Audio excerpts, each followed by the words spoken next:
যদি আপনি নিজের ভেতর থেকে সৎ না হন, তাহলে জীবনে যাই করুন না কেন কখনোই সফলতা স্থায়ী হবে না।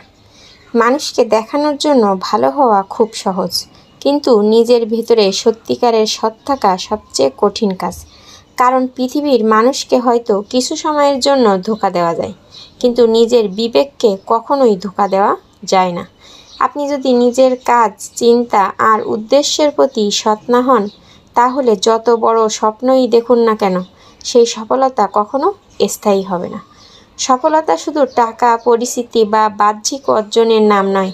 সফলতা হলো এমন এক অবস্থান যেখানে আপনি আয়নার সামনে দাঁড়িয়ে নিজেকে নিয়ে গর্ব করতে পারবেন। আর সেই গর্ব আসে সততা থেকে, নিজের প্রতি দায়িত্ববোধ আর বিশ্বাস থেকে।